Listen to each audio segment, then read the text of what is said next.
Holy William Shakespeare, Tim. It's a 1966 Batman script. Great Scott, Paul. We'd better analyze it immediately. My mic's at the ready. I'm recording now. To the Bat Poles. To the Batmobile. Let's go. Atomic batteries to power. Turbines to speed. Roger. Ready to move out.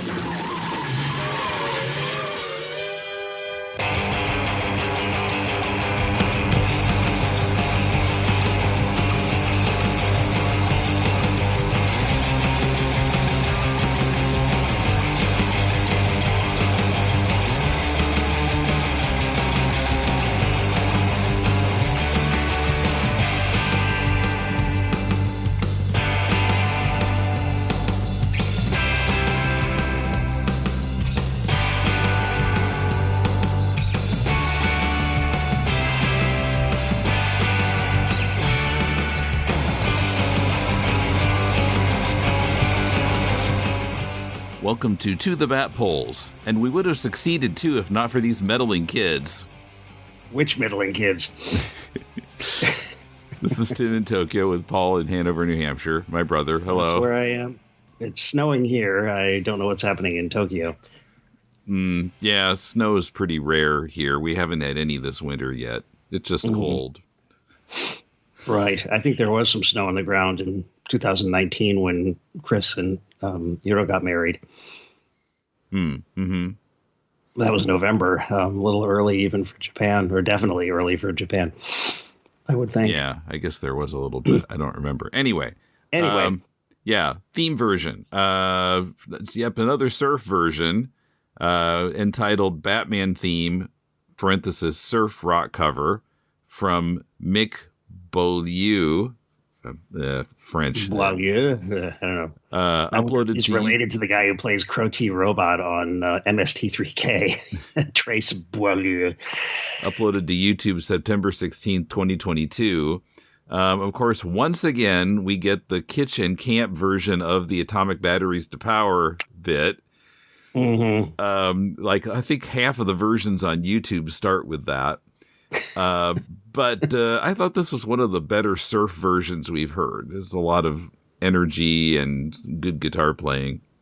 I agree, and the bass playing is pretty great as well. And I like that the musician has cut back and forth between his bass playing and his guitar playing, because he's put the track together, as a kind of one-man band, like Prince's first album. And second album, and pretty much his third album too. Yeah, so he's good. And for a moment, I thought he was just playing the bass and amazingly getting guitar sounds out of it. That was remarkable. But so this was good. I didn't mind hearing a surf version that was really energetic and tight. Yeah. Well, I love surf versions of the theme. We've just heard so many of them that it takes something special for it to stand out.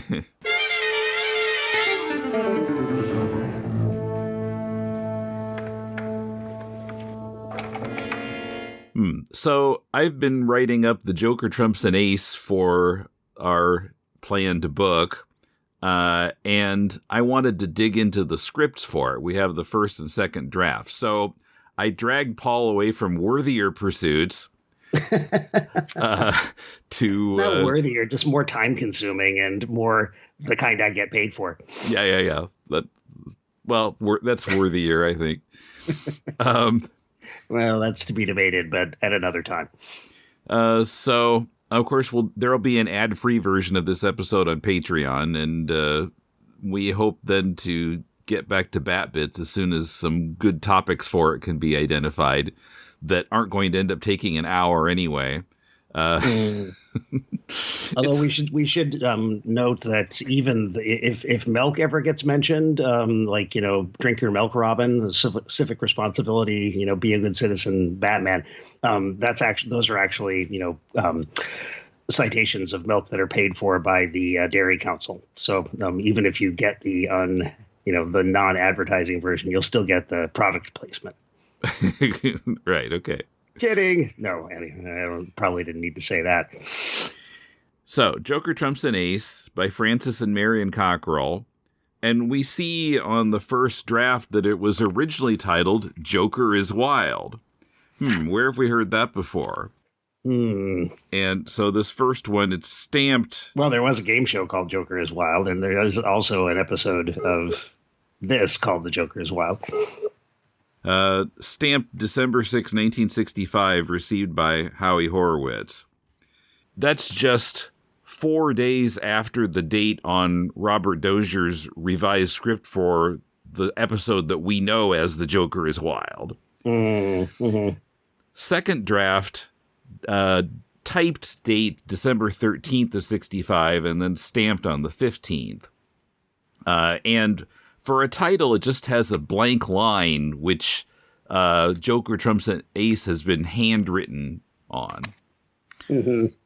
And by the way, as usual, these scripts are linked from the show notes, so you can follow along. We've already shared the scripts on the all-seeing, all-knowing 66 Batman message board. And Jim Aiken commented, Robert Dozier's Joker script, which Greenway reviewed about a week before they received the earlier of the Cockrell drafts furnished here, had the working title The Joker's Utility Belt, borrowed from the comic story it adapted. As we see here, the Cockrell draft was originally titled The Joker is Wild. I wonder if Semple, Horowitz et al., recognizing a better title when they saw one, swiped the Cockrell's title for the Dozier script once the decision was made to produce those episodes first. I wonder, too, if the Cockrells chose a new title themselves or if it was assigned. It was clear in Dozier's script that he didn't know who would be cast as the Joker, and even more blatantly evident from their description of the Clown Prince of Crime as a short man disguised with stilts, that the Cockrells didn't know Cesar Romero would play the villain. Cesar Romero was 6'3", I found out.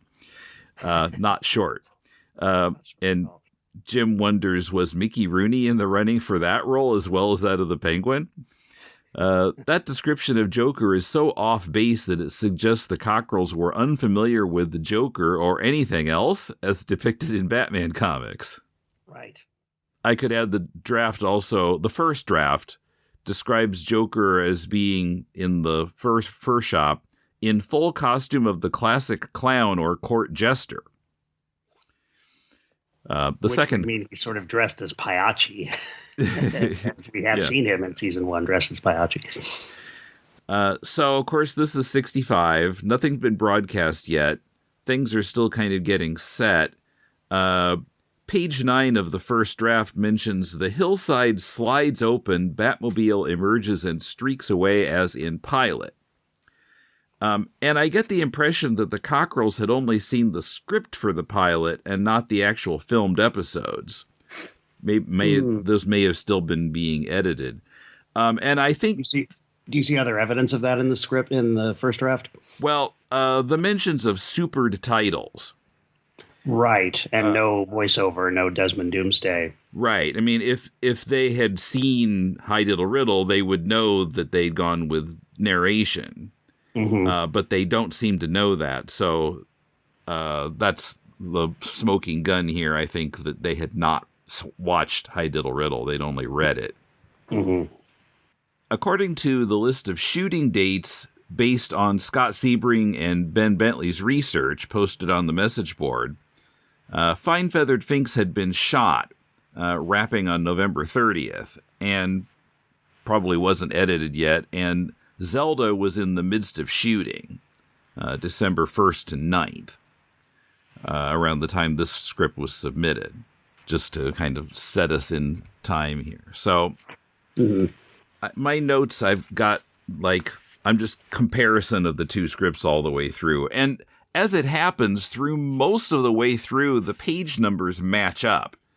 So for the most part, if I say page 4, you can look at either one of the scripts and we're in basically the same spot.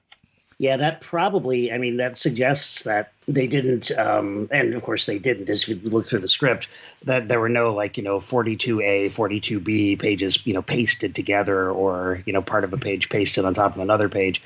Because generally in Hollywood, for as long as there have been, sound films, once sound films were pretty well developed, a one page of script is supposed to equal 1 minute of screen time. So take that for what it's worth. I noticed that the first draft sets the fur shop scene in the afternoon, but as broadcast, it's in the morning. Mm-hmm. And I was wondering why they would have changed it. Maybe they thought the stock footage looked more like morning? Could very well be. So the first draft has Bruce, Dick, and Aunt Harriet in the fur shop. Not in the second draft, but in the first one, they're there. So I was wondering, why would they have removed them from the fur shop? And I came up with several possible reasons. One was that maybe, in that scene, it looks as if the Joker's men are going to shoot the customers. And, I mean, of course, this is a kid's show, so we know nobody's going to get hurt anyway. But would there have been a problem with showing, like, main characters potentially about to be gunned down? I don't think so. Does the final episode as shot and as appeared have the line, oh no, he's going to shoot us down like cattle, you beast? Yeah, you can hear that in the broadcast version. All right, staff, get ready. Take aim! No. He's going to shoot us down like cattle. Okay, well, you can hear that. I didn't return to it, but is it like barely audible, or is it part of the kind of watermelon cantaloupe speech that everybody's just supposed to, make crowd noises? Yeah, there's not a focus on it, okay. And it's not super well mic'd, but it's in there if you're listening for it. Mm-hmm. I think that the first scene is nearly incoherent in the original draft, and that's just because there's too much business. Mm-hmm. So my guess is that my question was, why did they have them in that scene to begin with, rather than why did they take them out? Because there's too much. There's too much like character establishment, and it's not just Bruce and Dick; it's also Aunt Harriet, which of course gives Bruce and Dick an excuse to be there. But there's just too much happening, and too many kind of boxes have to be checked off in the cold open if they're on, if the main characters are on the set at the same time, along with the Joker's first, weird, ineffectual but still highly specific heist. Another problem with it, I think, is that in this first draft. So after they get back to Wayne Manor, Gordon calls, and I'm thinking that in real time, he probably would have tried to call Batman before Bruce and Dick got home. Right. So I think it's better to just start out with them at home for that reason also. Yeah, that sounds right. Now, in the show at shot, does Bruce seem to, somehow know that it's the Joker? I doubt that he does, right? Because, of course, when he's talking to Gordon in the first draft, he says, it's the Joker, is it? And, of course, Gordon is shocked because Batman appears to be, clairvoyant or something. Right, yeah. I think as shot, Gordon tells him it was the Joker. Yeah, I see that here on pages 8 and 9 of the second script. Okay. Yes, Commissioner. Dire news, Batman. It's the Joker again. Now, something that's in the script that's not real clear in the broadcast, the confetti that the fur shop customers are wrapped in is sticky. And there are comments in the script like, it's sticky, it's in my hair, oh, how awful. And then there's also, I'm all stuck up, which Mrs. Belmont does say as broadcast, but she's crying and it's a little hard to make out. And I wasn't even sure what she meant by it before I looked at the script. Oh, thank you, dear lady. I'm all stuck up. But of course, I said this is a stick-up. I thought she just meant she was tangled up. But the script makes it clear that it's something sticky, and the script calls it serpentine as a noun. Something that winds sinuously is a serpentine. Yeah, I know, but to call it a serpentine, I mean, the only thing I know of that's ever been called a serpentine in common usage aside from being used as an adjective for a snake. Is or something that twists is serpentine belt that goes on an engine. Or serpentine fire, the Earth, Wind, and Fire song.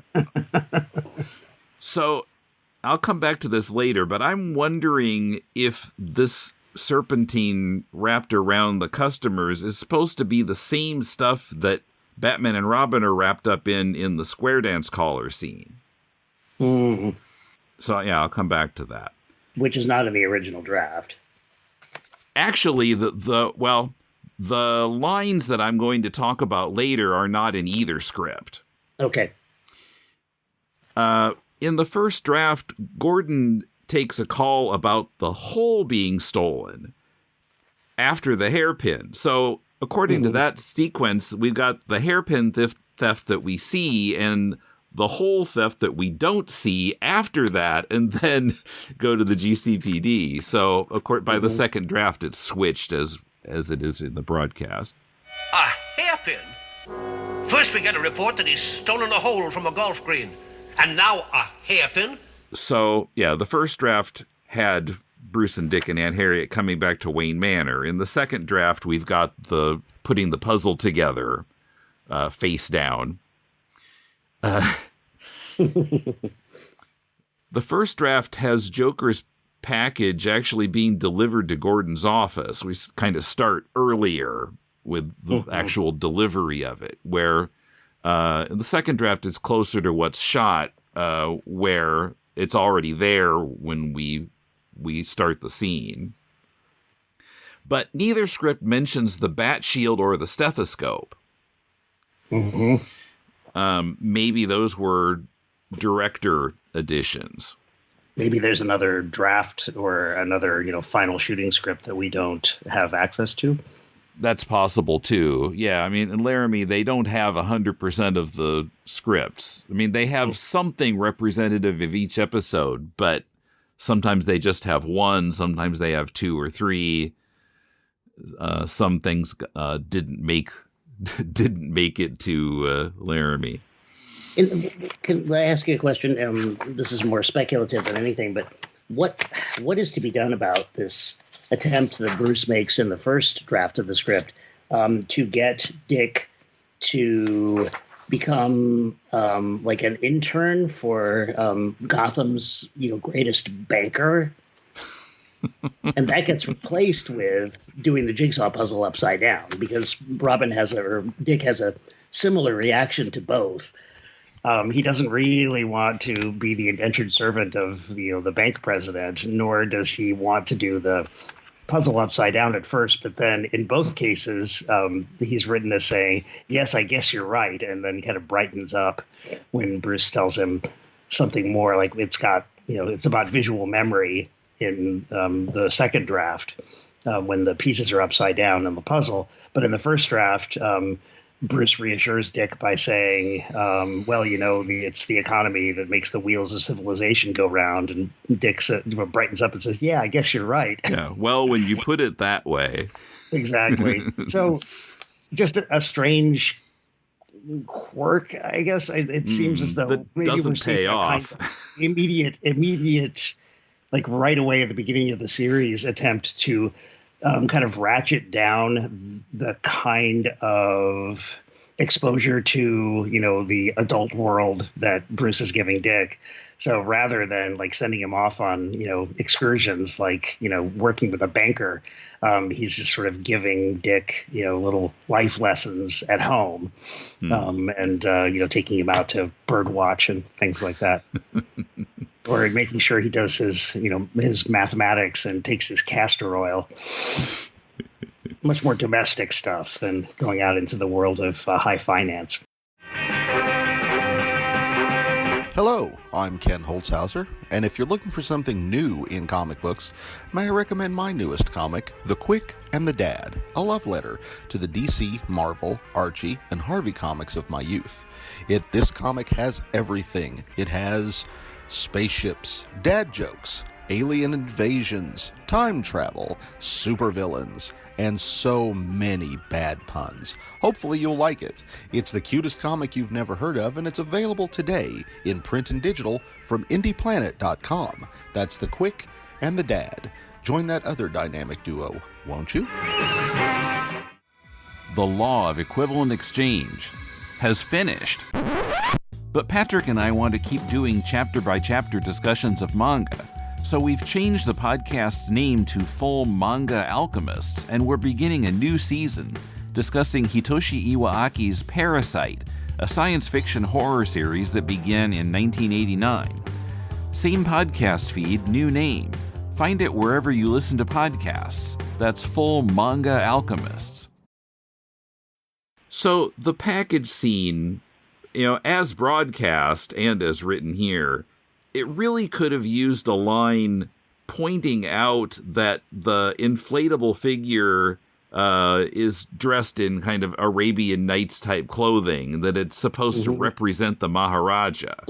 It's odd to me that Batman doesn't take notice of that, because, everything is a clue. He put so much importance in the goldfish story, right? But never comments on the appearance of the inflatable figure.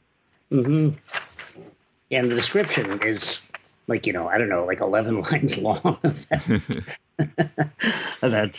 And none of it seems to be going directly in the direction of making it look like the Maharaja. It sounds as though the description requires like a pirate balloon or something. A Vasti Hardy's, me Hardy's, I guess. First draft, very bottom of page 9. They watch tensely as Batman first carefully cuts the string, then removes the brown paper wrapping to reveal a gift box tied with ribbon. Even more carefully, he cuts the ribbon and very gently removes it. The others, except for Robin, unconsciously make an ever wider circle as Batman works. Now, with infinite tenderness, he begins to lift the lid of the box. Suddenly, it explodes.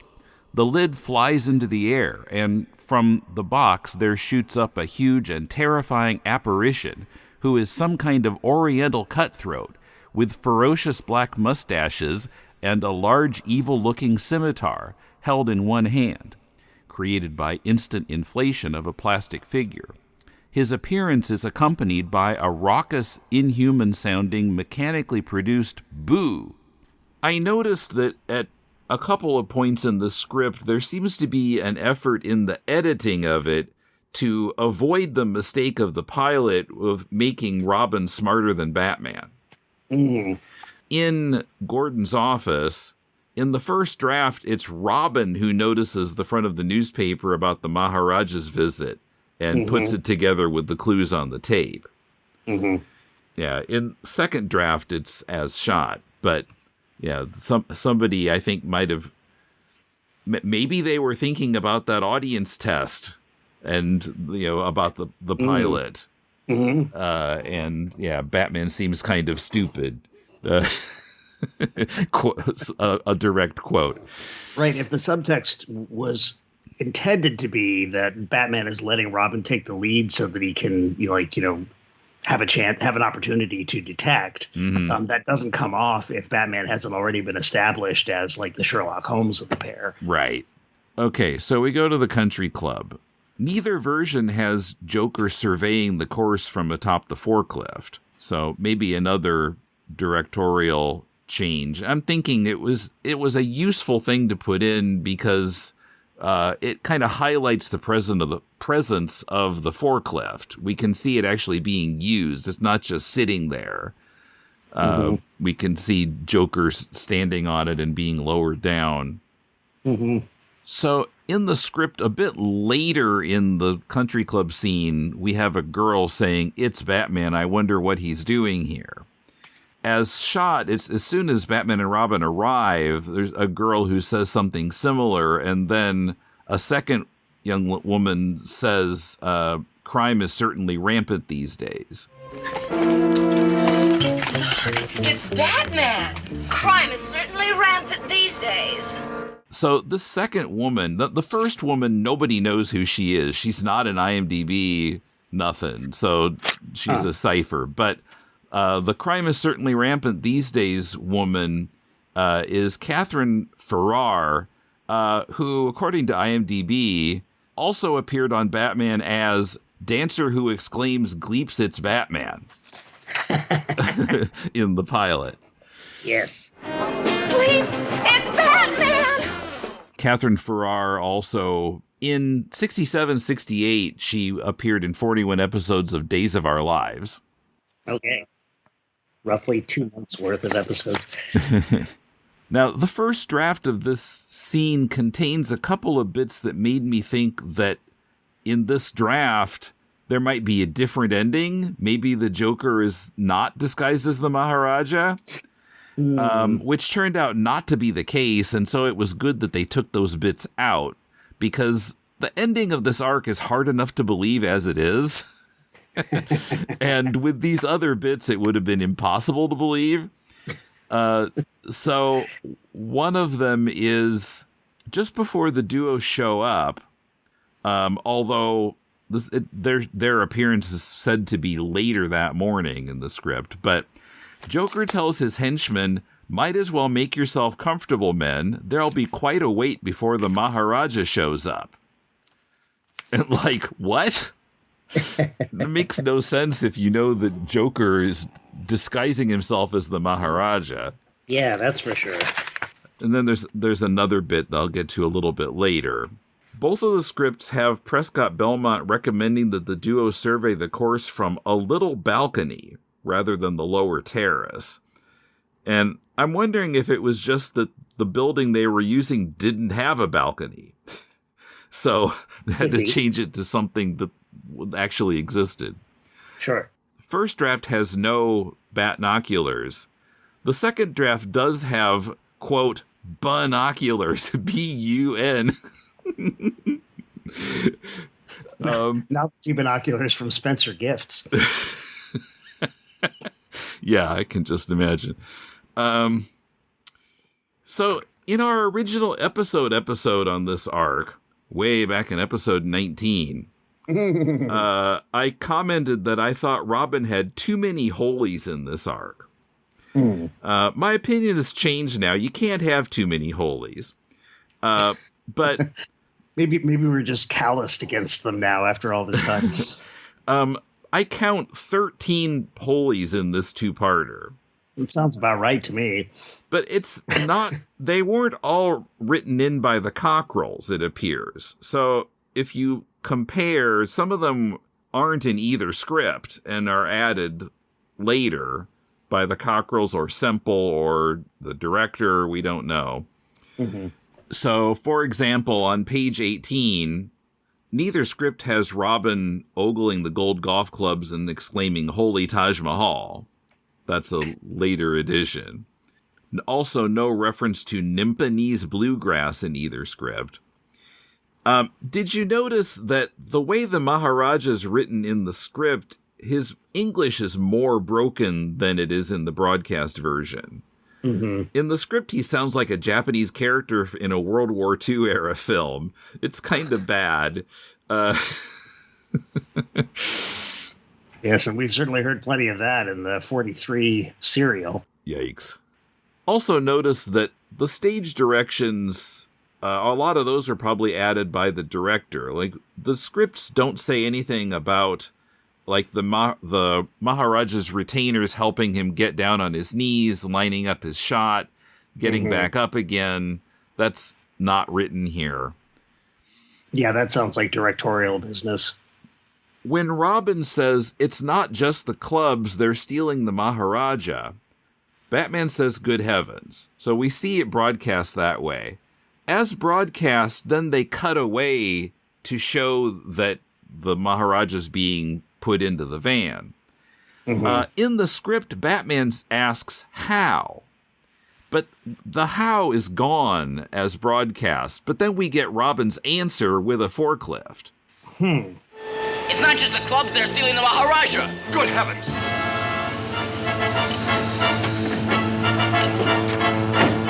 With a forklift. And I'm wondering if the how was accidentally cut or intentionally cut. no way of knowing, but right. Does it feel like something is missing that should have been there? Well, so Batman says, "Good heavens!" Robin says, "With a forklift." Robin could just be following up on they're stealing the Maharaja.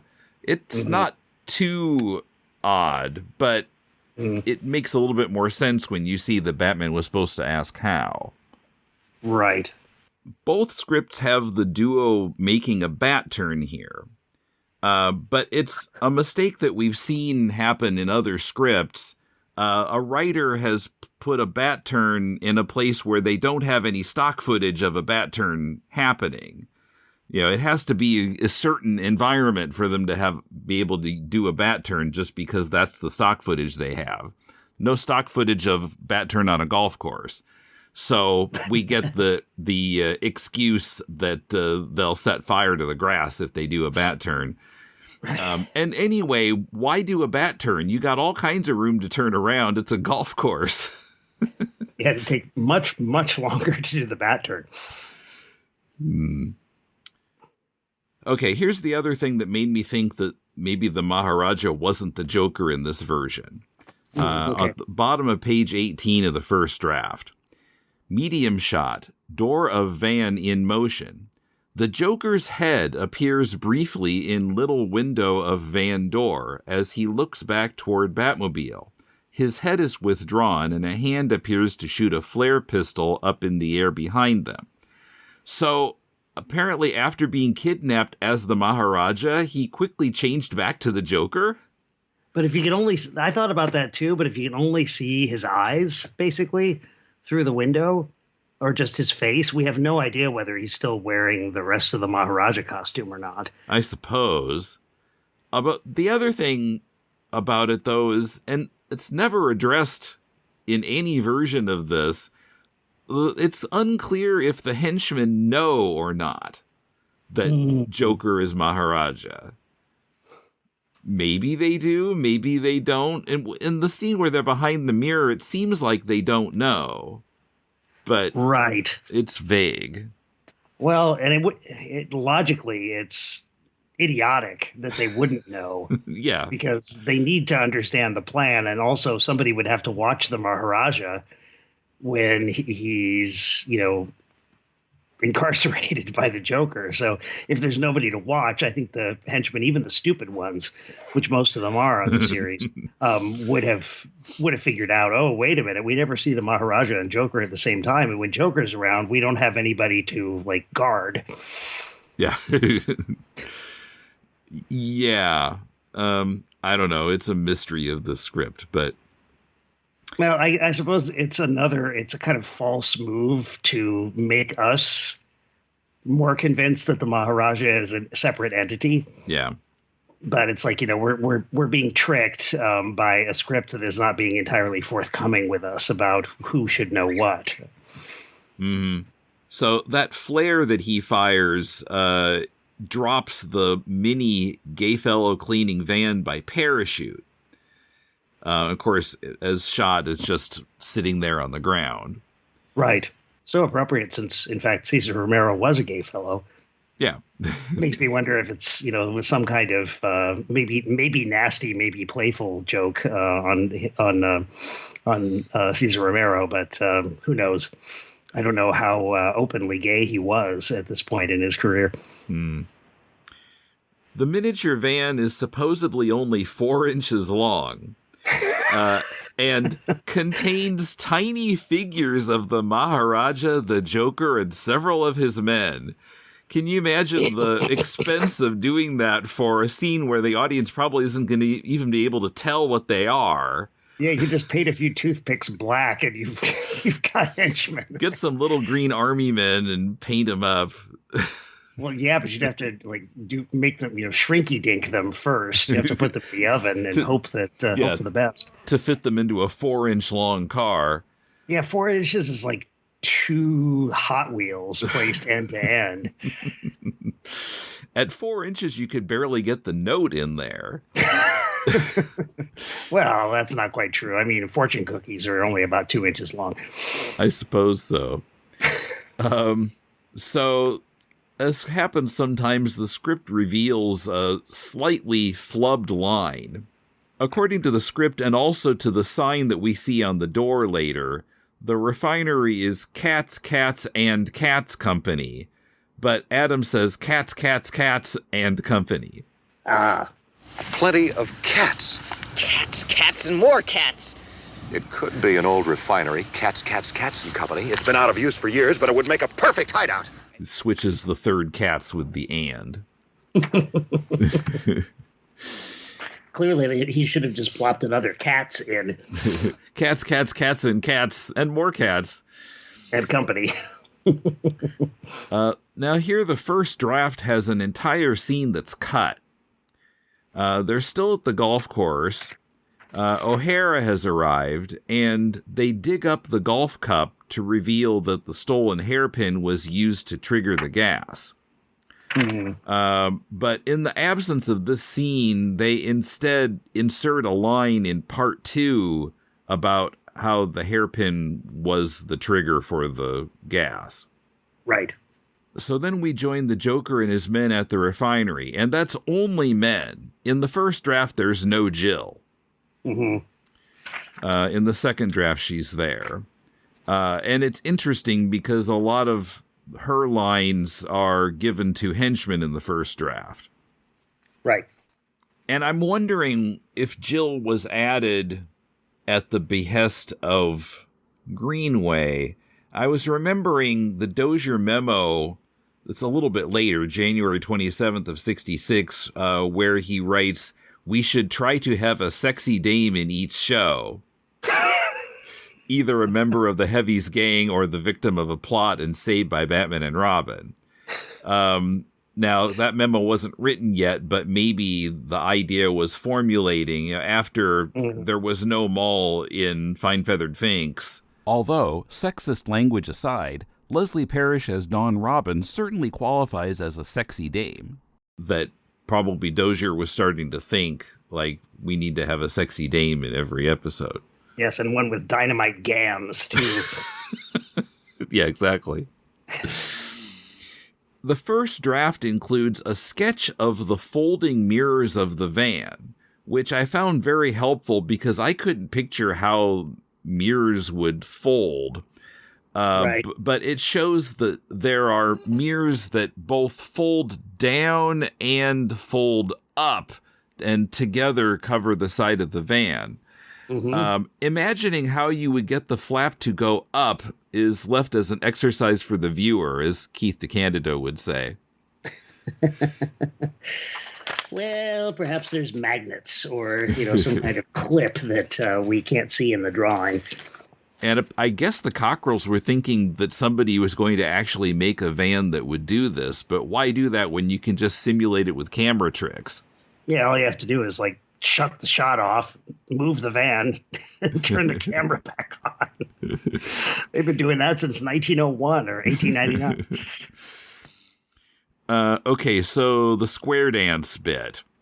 Joker's lines are between bursts of laughter. So the ha-ha-has and ho-ho-hos aren't laid out in the script explicitly, but...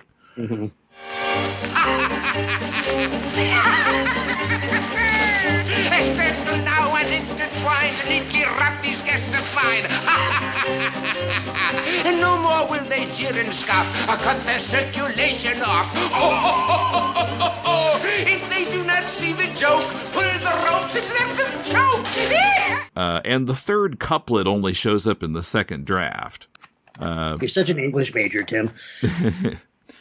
During this brief weird dance, the Joker, in between bursts of laughter, taps one foot in square dance rhythm and chants a la the Caller.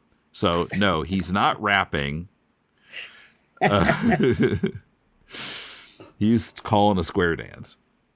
Now, as I was saying before, I'm wondering if the rope around the duo here is supposed to be the sticky serpentine.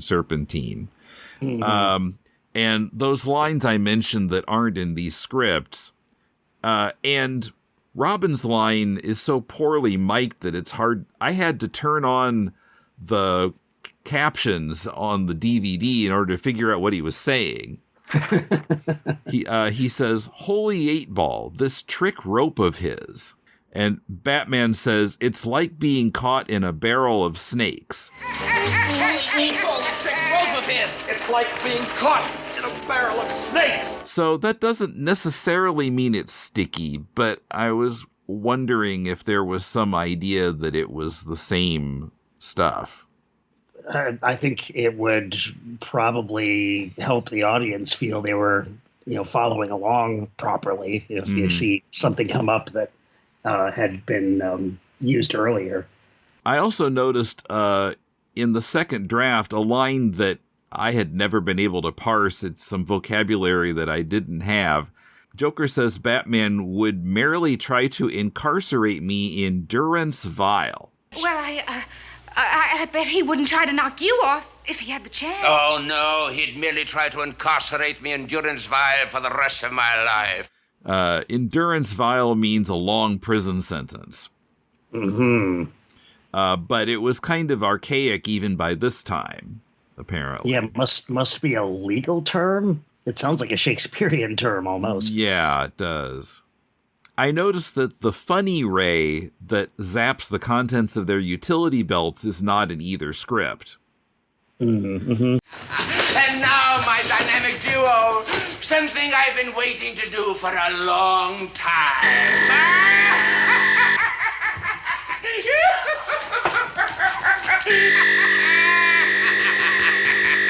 There, my funny ray has neutralized the gadgets in your utility belts for at least an hour. The script calls for Joker removing their utility belts on camera, and we've seen before that mucking with wardrobe on camera seems to have been avoided as much as possible. Plus the problem that Burt Ward didn't actually wear a utility belt. Right. The utility belt only exists in dialogue as far as Robin's concerned. Right, his belt looks like one of those like canvas belts you buy at the camping store when your belt breaks when you're car camping or something. Yeah, it's just a black strip with no pockets. So, so I think they introduced the funny ray for that reason. Fabulous name too. It doesn't sound at all like they came up with it at the last minute. Which then causes a dialogue change a little bit later when they're in the smokestack. Right. Because in the scripts, Robin says, "If only we had our batarangs and bat ropes." In the final version, they do have them. But so instead, the conversation is that the smokestack is too narrow to throw up our ropes, and Batman says there's nothing for the batarang to catch on. Although I'm not sure that's ever stopped them before. But those are the reasons given rather than Joker having confiscated them. Mm-hmm.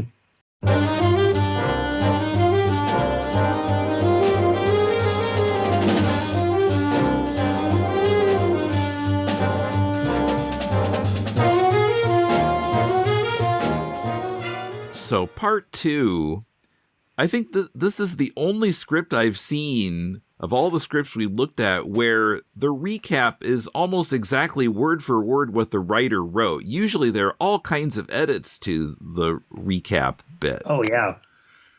So, including which scenes get used. Mm-hmm. So, yeah, this was quite unusual. Now, in the absence of Jill, I thought this was really interesting. Page 37 of the first draft, Joker seems to feel sorry to have to kill the duo. The henchman, referred to as Lookout, says, "Come off that. Think about how cushy it'll be. Think about that ransom for the Maharaja." Joker, cheerful again. "Right, that's what I'll think about." And Joker also comments on their courage, saying they're a gutsy pair, not responding to anyone else bringing it up. It's completely Joker's thought. Oh, they're so brave. Ah, yes, one must concede that. They have courage. I can't stand it. Oh, don't think about it, my dear. Think about how simple things will be with Batman out of our way forever. Think of all the things you can buy with what we can steal. That's a good idea. Maybe you've discovered something else that needed to be discovered about the Semplian Batman. That it's always the villain who should be reeling in his subordinates for feeling sorry for Batman and Robin rather than the other way around. Yeah, it just sounds wrong. Otherwise, he wouldn't be he wouldn't be the patriarch villain of his little family. It just sounds weird. Joker saying, "Oh, too bad." I mean, he is a homicidal maniac, but I guess he wasn't quite so homicidal nor such a maniac in the comics at this point. I guess. I noticed that in the scripts, Joker says, "I've just thought of a much more delicious scheme," which has changed to a more succulent scheme as broadcast. Better alliteration. Maybe delicious was getting overused. I guess, but I love it when Cesar Romero says delicious. As Batman and Robin get out of the smokestack, the Cockrells envision Batman sliding down from the smokestack by removing his boot and placing the sole of it on the wire. Oh, and grabbing onto it on either side, I guess. But then also they suggest that this scene would have to be done in miniature. Oh, yes, I remember that now. I didn't mark it, but oh man, what a terrible idea. It would take so much more time and expense than just getting a couple stuntmen to do it. I guess now we know the difference between screenwriters and set builders and special effects teams. The script writers think that if they suggest something like a miniature, that will save money, but they're not thinking past the fact that we'll have maybe we can save money by reusing the little action figures that we put into the 4-inch van. Making one of them slide down some dental floss. Yeah, that'll look realistic. So they go back to the Batcave, and here's where we have the added line about what the hairpin was used for. Right. As of the second script. Drat. Nothing from this hole from the golf course or from the stolen hairpin. What did the Joker use the hairpin for? To trigger the gas bomb that knocked out the Maharaja. So the Ferguson Novelty and Magician Supply Company is originally the Ferguson Novelty and Spy Supply Company. Yeah, that was interesting. And when they're in the shop, they get some comments about kind of Get Smart-esque spy equipment, like a squirting lapel flower that shoots cyanide. Available over the counter.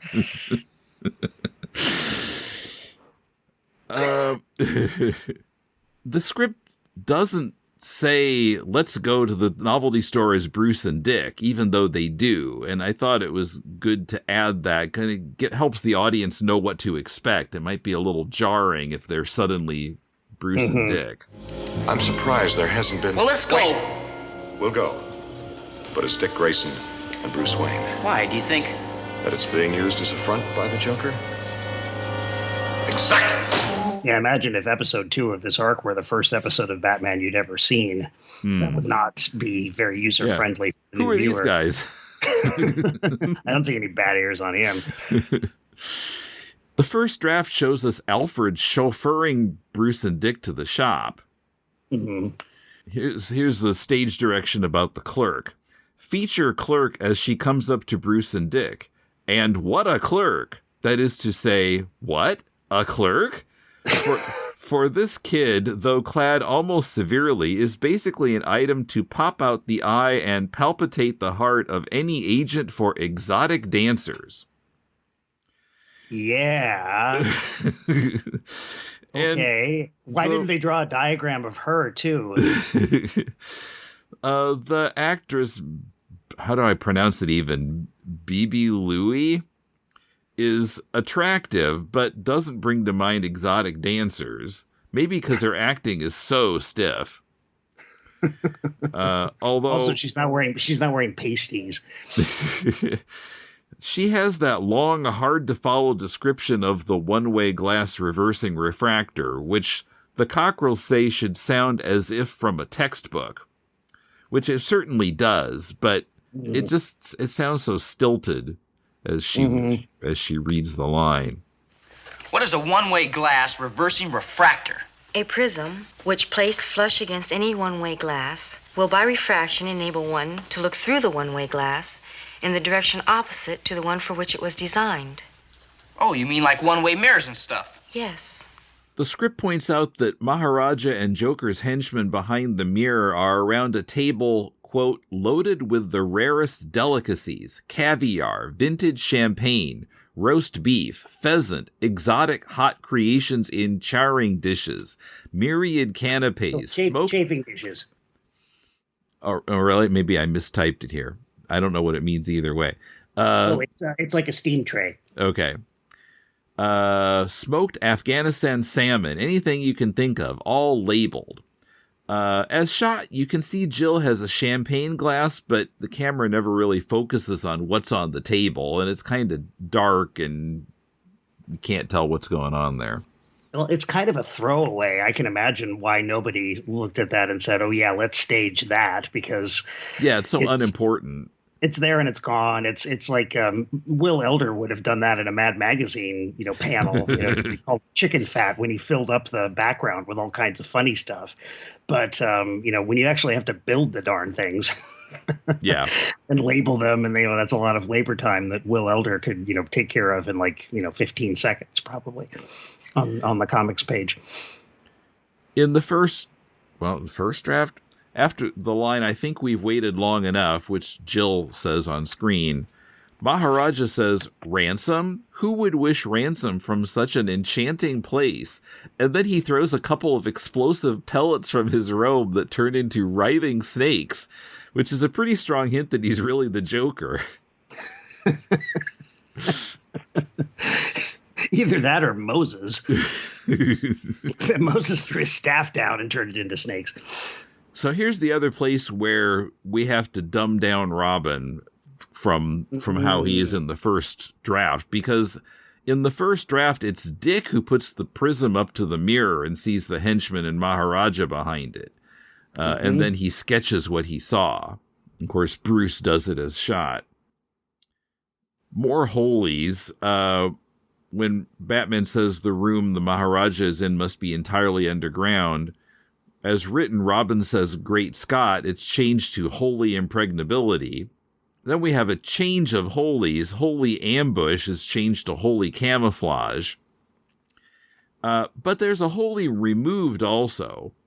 In the trigonometry discussion in that scene, as written, he says... What page are we on? Let's see, about 49. Okay, got it. As the script, he says, holy triangles. But it's changed to Gosh Batman. And I think that makes sense because he says holies when he's excited, but when he's saying he'll never neglect his trigonometry again, he's more circumspect and maybe a little embarrassed. So it's more of a Gosh Batman moment. Yeah. If my trigonometry is correct, and based on this photograph, it should emerge right here. Gosh, Batman, I'll never neglect my math again. Let's go. I also noticed that Batman's language is written wishy-washier than it is as shot. There's a probably that's removed. And another example, in the second draft, he says, if my trigonometry is right, based on this photograph, it should emerge somewhere in here. But that's changed to, it should emerge right here. More definite. Also, right is changed to correct, which I thought was an interesting change. So they go up to go through the vent, and in both versions of the script, Batman says age before beauty, which of course is changed to dynamic seniority. This is page 51. Right. Dynamic seniority is much funnier. Boy, I'll say, can I go first? I want to see their faces. Dynamic seniority. It is, and it's also less worth-a-me. Okay.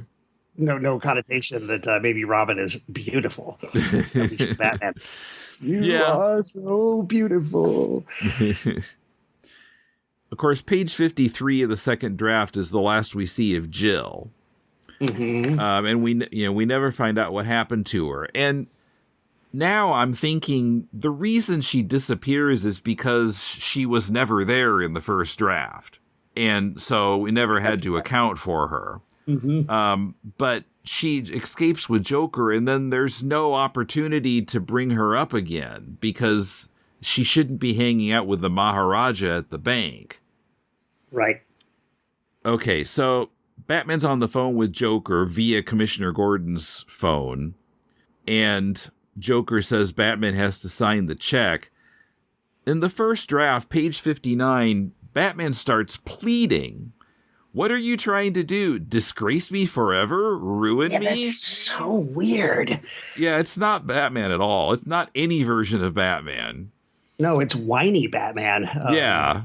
Maybe that was one of the 50s Batman, like, outer space Batman and Zebra Batman, yeah. The Batman of Mexico.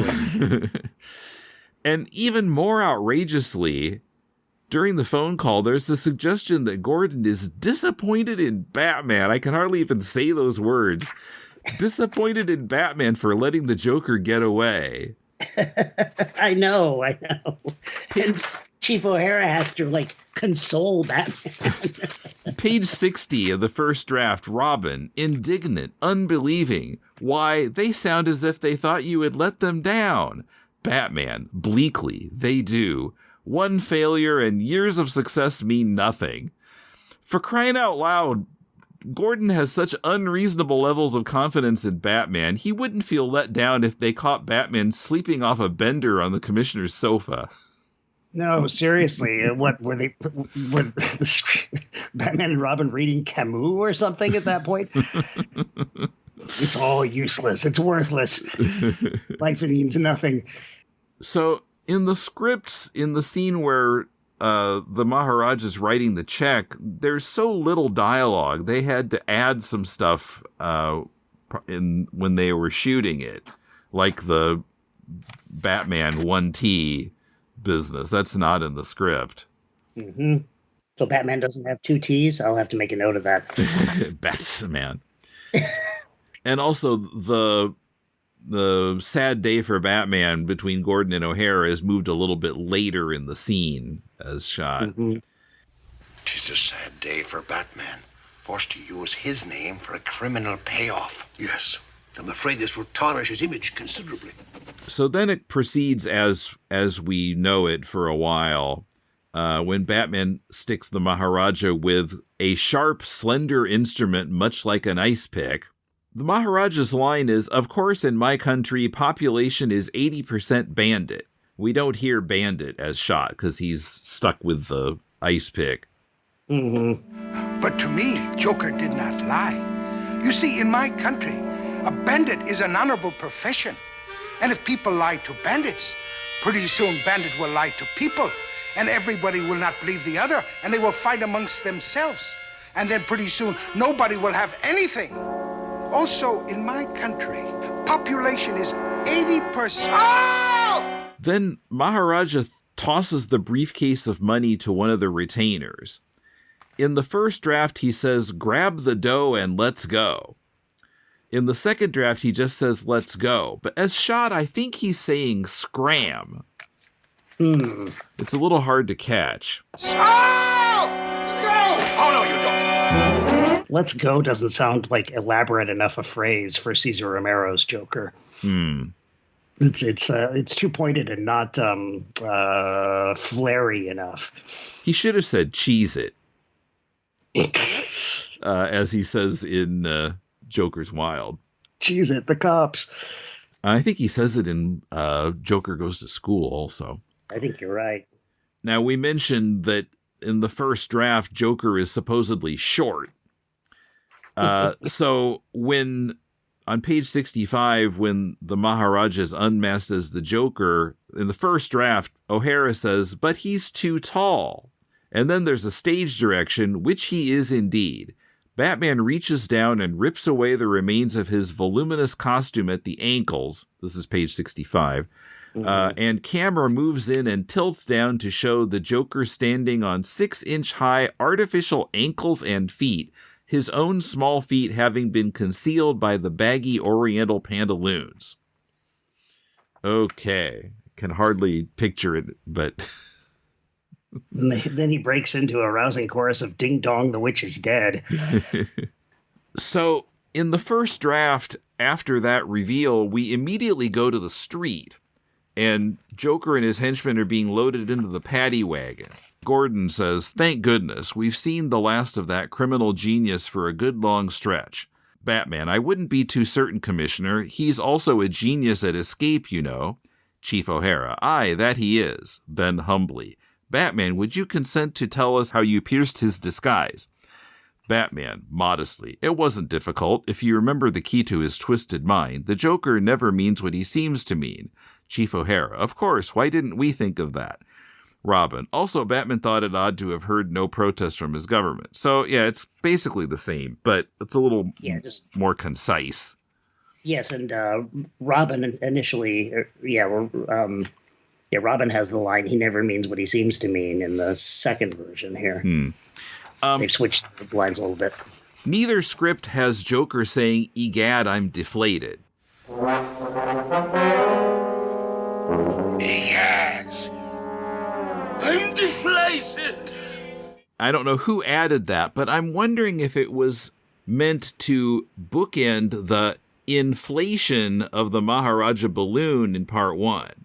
I think that's a reasonable assumption, and it's kind of great, but you really have to pay attention in order to catch the bookend effect. Yeah, if you're watching it as broadcast the next day, you've probably completely forgotten about the inflation of the Maharaja, which was also never commented on in dialogue. Right, but does the balloon appear in the opening of episode 2? I don't think we'd ever see it again after the package scene. I mean, in the summary of the previous episode. Oh, yeah, I think it does. That's true. You would get a little reminder there. So first draft has no tag scene in the script. Of course, in the second draft, the second draft picks up with the face-down puzzle again, and Aunt Harriet's called away to the phone to talk to a chatty society matron. And then Bruce and Dick talk about Jill. I think Dick calls her Joker's little savage. And I've heard about that man, but this is the first time I've ever met him. And the last. So that's your dirty game. We might have known. Why don't we think about this, Joker? Think about it. What is this? Have you gone soft, my little savage? Well, we basically get a poor deluded girl speech. Yep. Because in the first season, women as criminals is treated as being much more shocking than men as criminals. Right. But of course, as shot, we get the elaborate Ronald Reagan joke.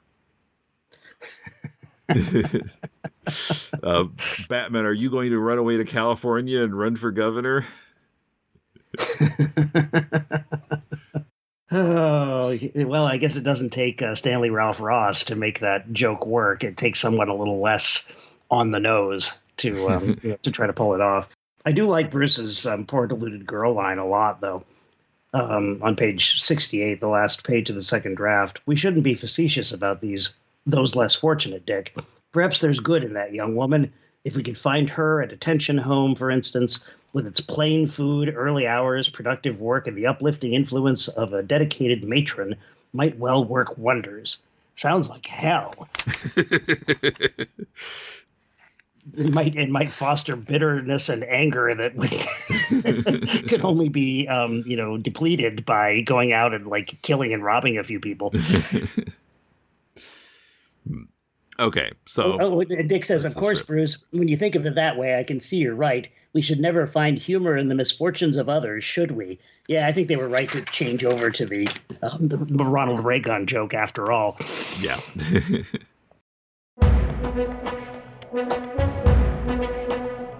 Hey, I'm Jen. And I'm Sean. We're here to tell you about our podcast, Worst Collection Ever. And this is the show where we tell you about the worst comic book collection in existence. And it just happens to belong to us. We have some of the worst comics from the 70s, 80s, and 90s. They're bad. They're not worth anything. No good. Why do we own them?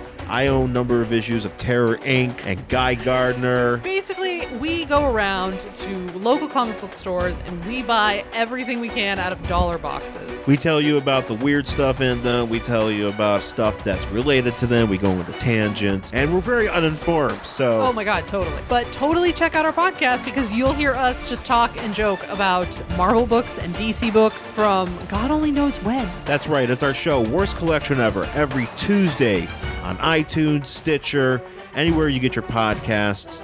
Download, rate, subscribe, tell a friend. It'll be good and terrible, but good.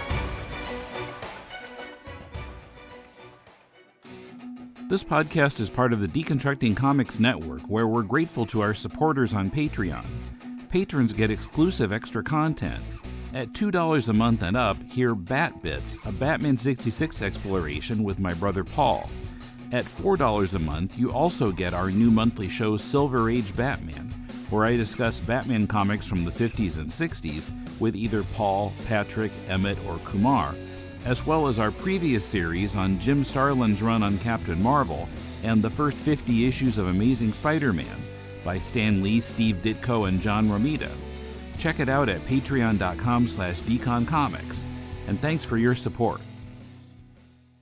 In our Bat audio segment, here's Adam West appearing on Fox 5's Good Day New York, promoting the release of the show on DVD and Blu-ray, and his appearance at New York Comic Con in October 2014. The link to the video is in the show notes. Adam West is Batman. Adam West, you've been working ever since, and before that, too. Adam West, welcome to Good Day New York. We're a little bit in awe of you. How are you, sir? Oh, Greg, knock it off. It's true, though. Good day. You know, it's amazing that I'm here. Why? That I'm anywhere. Why do you say that? Well, I'm 86 years old, but I'm still working.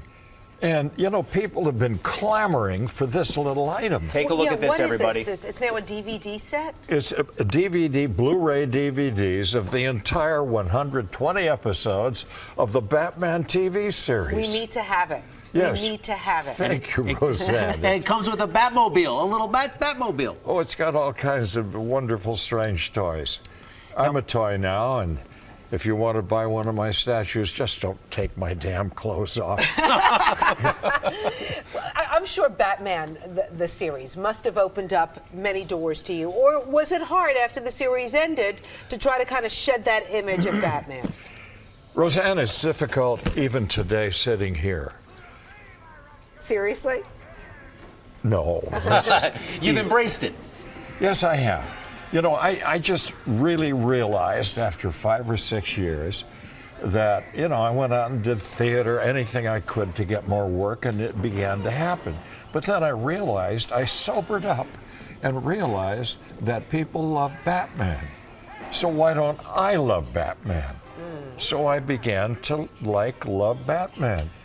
It's good to make people happy. It does make people laugh. It makes us happy. Let me ask you this. You love Batman. Do you love Robin? Bert. I'm talking about Bert. Bert Ward? Well, we're certainly not in love. You guys are you guys tight? Are you friends?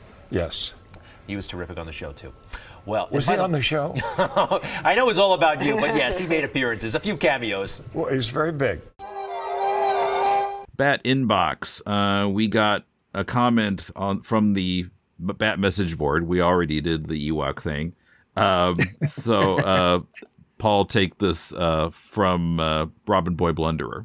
Right. So Robin Boy Blunderer writes on the message board thread about episode 206 on Neil Hamilton, quote, I recently rewatched some episodes and found myself enjoying the Gordon office scenes quite a bit more than usual.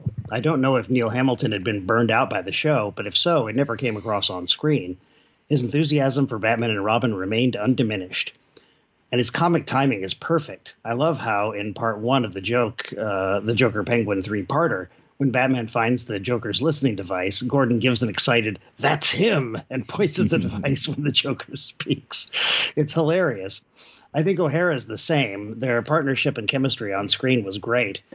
There's another episode, maybe The Puzzler, when Gordon goes on about his usual speech praising them, and O'Hara cuts him off, and Gordon just bounces right back to make his point regardless. Their befuddlement, constant loyalty to Batman and Robin, and on occasion their moments of competency really stand out.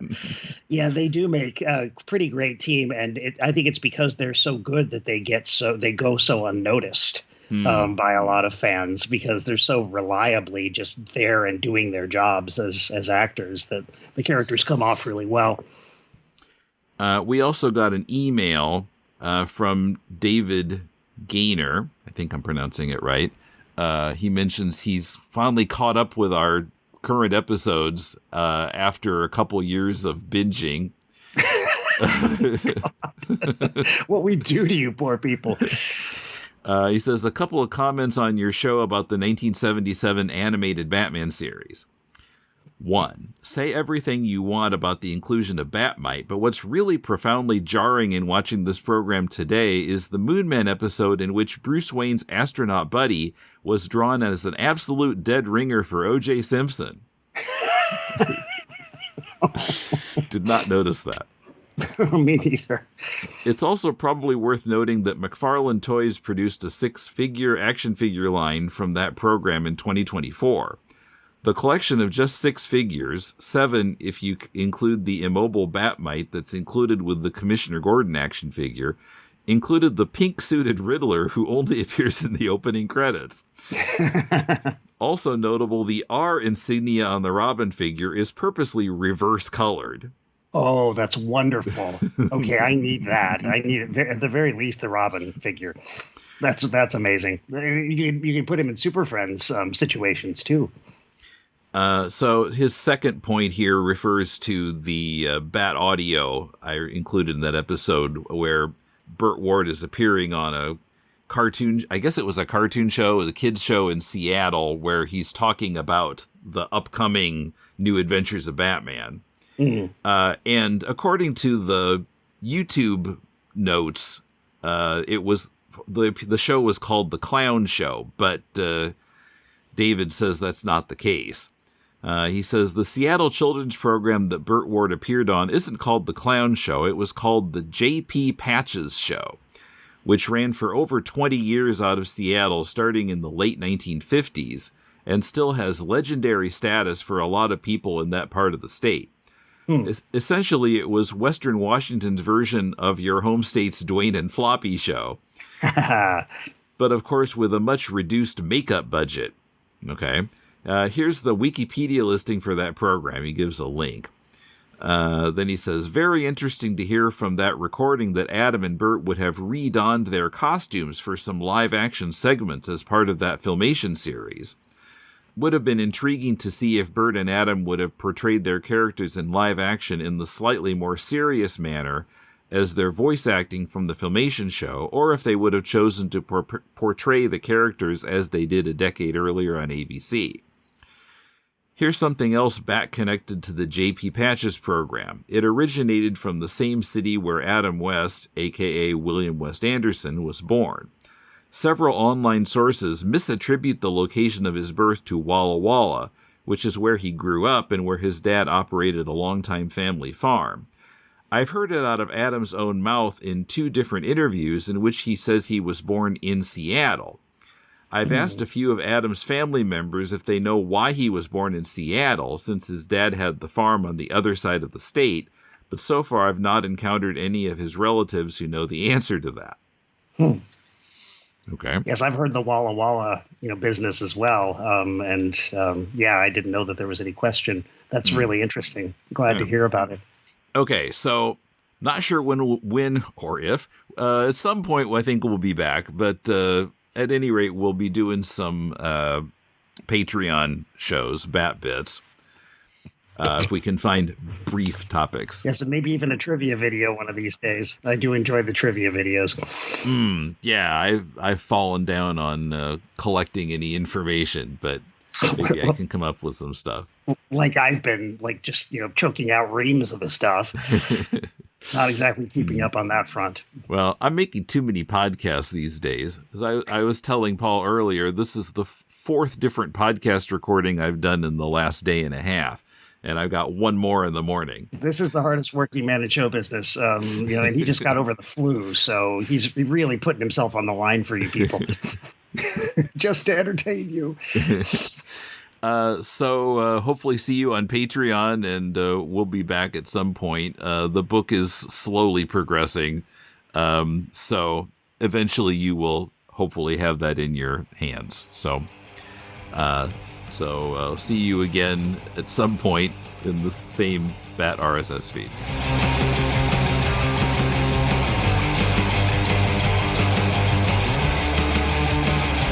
Check the show notes for links to the Mick Beaulieu surf rock version of the theme, both of the scripts we talked about in this episode, Scott and Ben's research on Batman shooting dates, the Wikipedia entry on the J.P. Patches show, and the video of Adam on Good Day New York.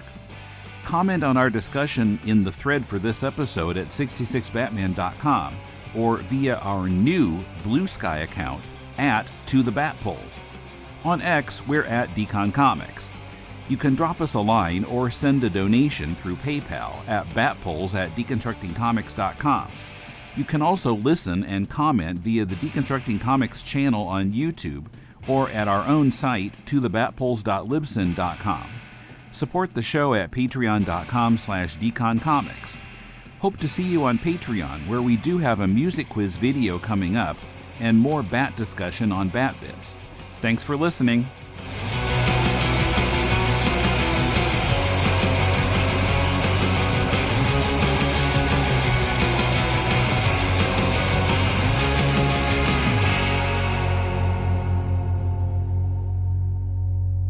To the Batpoles is a production of DeconstructingComics.com.